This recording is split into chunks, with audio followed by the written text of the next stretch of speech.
Hello, everybody. Well, it's been an interesting week since our last report. In my last report, I hinted at the fact that there was a little bit of turbulence about, surrounding the governor's desire to give some of his top officials significant pay increases, and that actually ended up resulting in a major meltdown between the governor and the Senate Majority Leader, both of the same party. And there's an old Indonesian saying, when elephants tussle, grass dies. And it seems like they're working on a compromise on this, but I think there will be implications for the next 2 years because obviously their relationship is at the very least strained. I don't know how it's going to manifest itself, but people of the same party should normally work together, and there seems to be a little bit of a problem here. In another significant development, the revenue forecast is due on February 27th. I think it is likely that there'll be a bit of an uptick. There was an uptick in receipts last month. How much that'll be, I couldn't begin to predict, but that's always helpful when you've got a lot of claims on a limited amount of money. And as I've said before, really, there is no surplus this session to speak of. If you believe in inflation, 3/4 of the money has already been consumed by anticipated inflation in the next biennium. I always make a comment about the Capitol remodeling. I heard someone say, well, I have to say, first of all, people are adjusting to the remodeling pretty well. There's a lot of privations, there's a lot of bad air in the Capitol, but people they're holding their hearings and work's getting done. But someone said it's kind of like working in a trash compactor. As the workmen occupy more and more of the Capitol and put up more and more plywood, we're working in increasingly smaller amount of space. So we try to keep our humor about that. The last thing I wanted to talk to you about was money on the formula. Kim Norton's got the bill to increase it by 2%.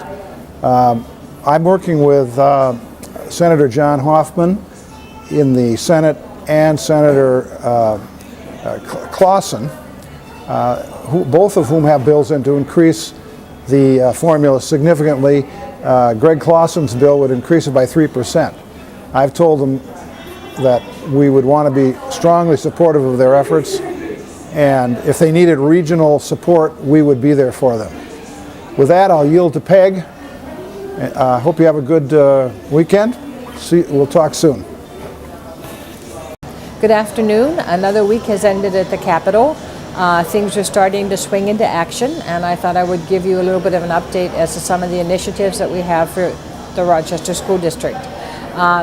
Representative Norton is carrying House File 855, which continues state monies for teacher evaluation. Senator Nelson has become the chief author in the Senate, and that bill will go in and get a number in this next week.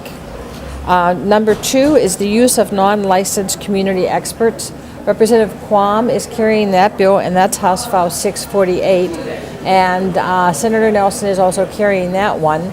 But she was very clear that she would not sign on as chief author unless the amendment would be on there that the school district would look for qualified teachers to teach the subject matter before they used a community expert. That amendment has been drafted.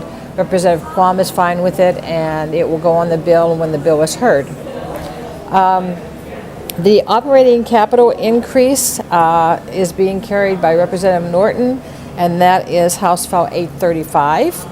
Increase in the pupil weight for online or independent studies to 1.2 is still out there. Senator Nelson seems to think that would be cheaper to do that, and we're going to get some dollars on that and see how the fiscal note goes. It's interesting because Representative Norton is carrying a bill that increases the per pupil formula by 2% and rather than 1%, and that's going to be a very popular bill. The commissioner actually presented the governor's budget in Ed Finance in the House and Ed Finance in the Senate.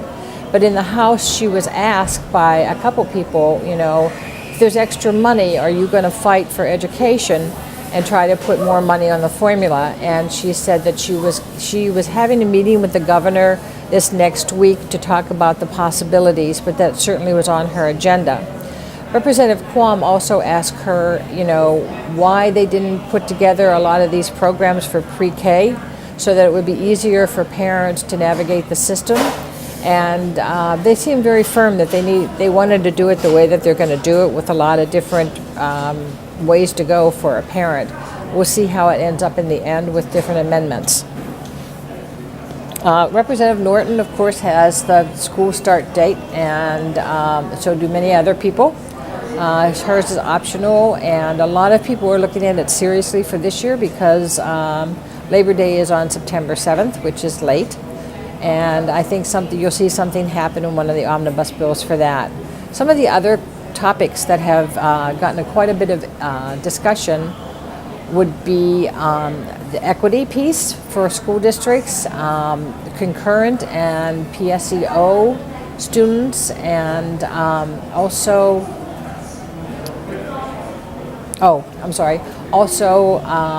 teachers, the Board of Teaching, changing their standards so that people could actually come here and teach in Minnesota if they're qualified to teach in Wisconsin without having to spend a fortune on getting another piece of a license here, or even if they came from overseas or whatever.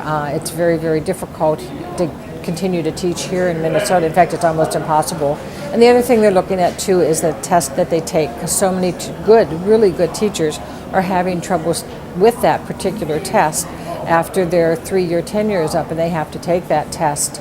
So they're looking at changing that too. I can tell you that the Board of Teaching is getting a great deal of scrutiny.